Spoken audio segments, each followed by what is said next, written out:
Hello students, welcome in the online classes of MDN School Kalayat. As you know, we are on first lesson of Geography of 10th class. आज हम 10th class का geography का first lesson में दीर्घ उत्तरात्मक प्रश्न पढ़ेंगे। आइए विस्तार से पढ़ें। संसाधन किसे कहते हैं? संसाधनों के विभिन्न वर्गीकरण कौन कौन से हैं? संसाधन हमारे पर्यावरण में उपलब्ध प्रत्येक वस्तु जो हमारी आवश्यकताओं को पूरा करने में प्रयोग की जा सकती है उसे संसाधन कहते हैं। जैसे नदी, पर्वत, भवन, मृदा, सड़कें मानव मुख्य संसाधन हैं। संसाधनों का वर्गीकरण। संसाधनों का वर्गीकरण निम्नलिखित प्रकार से किया जा सकता है। उत्पत्ति के आधार पर जैव और अजैव संसाधन, समाप्यता के आधार पर नवीकरण योग्य और अनवीकरण योग्य संसाधन, स्वामित्व के आधार पर व्यक्तिगत, सामुदायिक, राष्ट्रीय और अंतर्राष्ट्रीय, विकास के स्तर के आधार पर संभावी, विकसित, भंडार और संचित कोष। सबसे पहले हम उत्पत्ति के आधार पर पढ़ेंगे जैव संसाधन। इन संसाधनों की प्राप्ति जीव मंडल से होती है जो सजीव होते हैं, यानी जिसमें जीवन पाया जाता है, जैसे मनुष्य, वनस्पति जात, प्राणी जात, मत्स्य जीवन, पशुधन आदि। अजैव संसाधन वे सारे संसाधन जो निर्जीव वस्तुओं से बने होते हैं अजैव संसाधन कहलाते हैं। उदाहरण के तौर पर चट्टानें और धातुएं।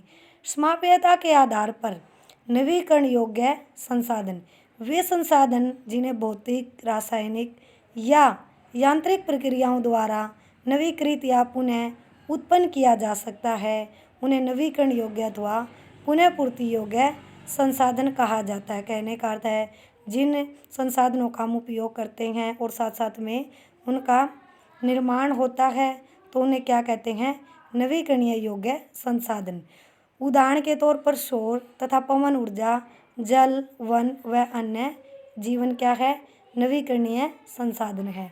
अनवीकरण योग्य संसाधन इन संसाधनों का विकास एक लंबे भूवैज्ञानिक अंतराल में होता है।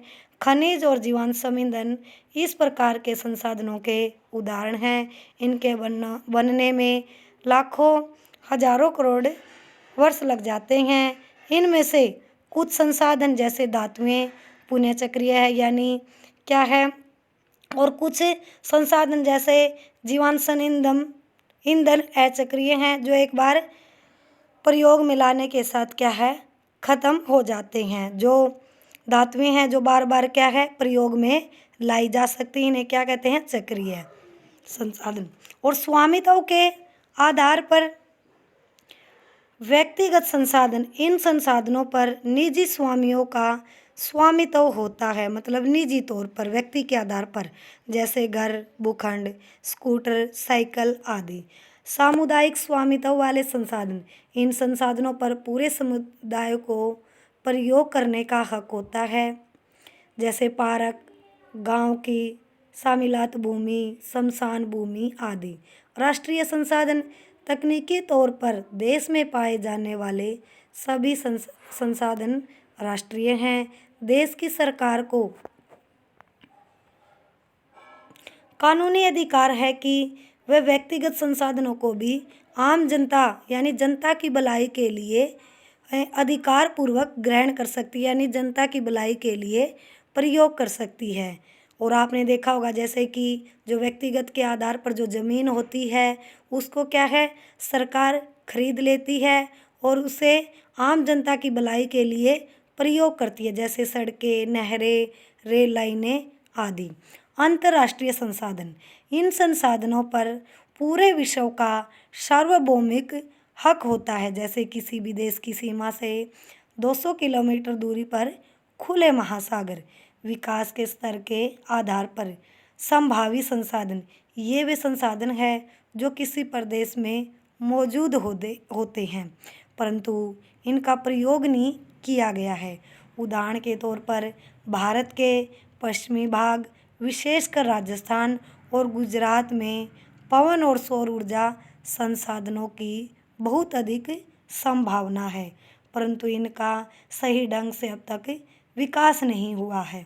विकसित संसाधन वे संसाधन जिनका निरीक्षण किया जा चुका है और उन संसाधनों के उपयोग की गुणवत्ता की मात्रा भी तय की जा चुकी है, वे विकसित संसाधन कहलाते हैं। संसाधनों का विकास प्रौद्योगिकी और उनकी संभाव्यता के स्तर पर निर्भर करता है। जैसे बॉम्बे हाई में खनिज तेल के भंडारों का विकास हो चुका है। भंडार पर्यावरण में उपलब्ध वे पदार्थ जो मनुष्य की आवश्यकताओं की पूर्ति कर सकते हैं, यानी मनुष्य की आवश्यकताओं यानी ज़रूरतों को पूरा कर सकते हैं, परंतु उपयुक्त प्रौद्योगिकी के अभाव में उसकी पहुंच से बाहर है। भंडार में यानी शामिल है। उदाहरण के लिए जल दो ज्वलनशील गैसों हाइड्रोजन और ऑक्सीजन का यौगिक है तथा यह ऊर्जा का मुख्य स्रोत बन सकता है, परंतु इस उद्देश्य से इनका प्रयोग करने के लिए हमारे पास आवश्यक तकनीकी का ज्ञान नहीं है।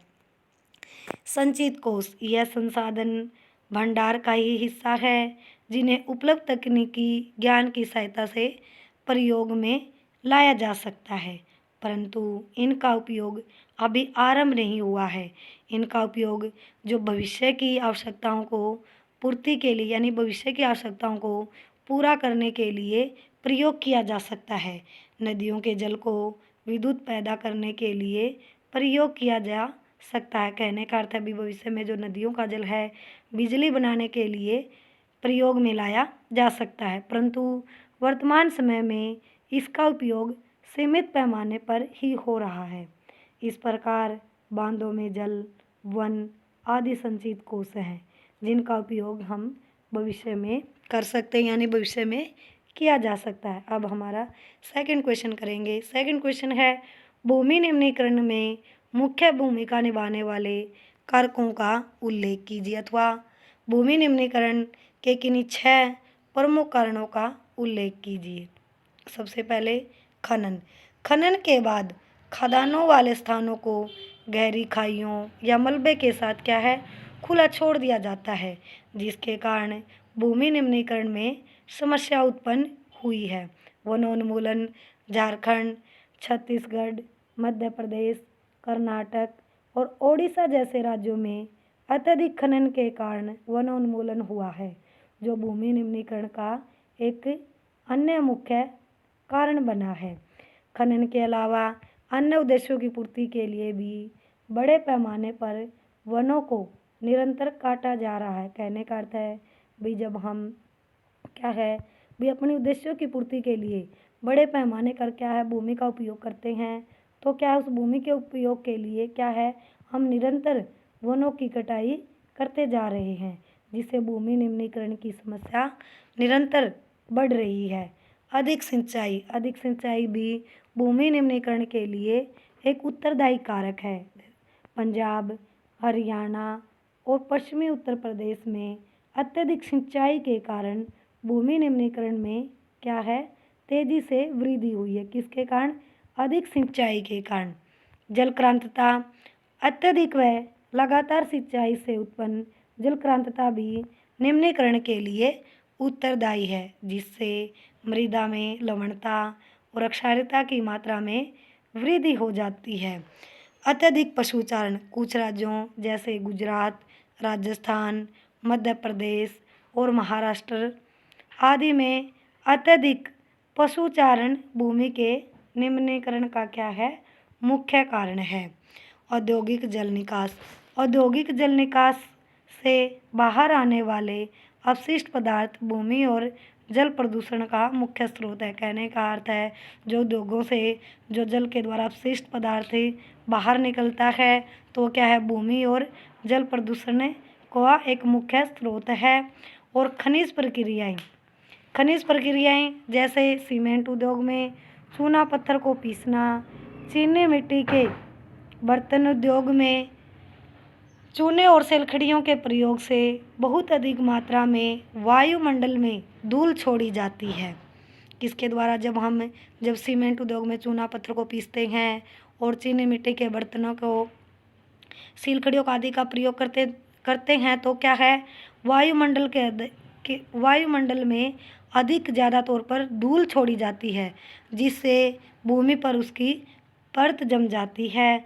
तो जो मिट्टी के अंदर जो जल सोखने की प्रक्रिया है वो रुक जाती है। आज हम यहीं तक पढ़ेंगे।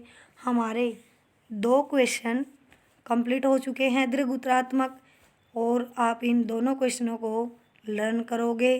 Thank you students. Have a nice day. घर पर रहें, सुरक्षित रहें।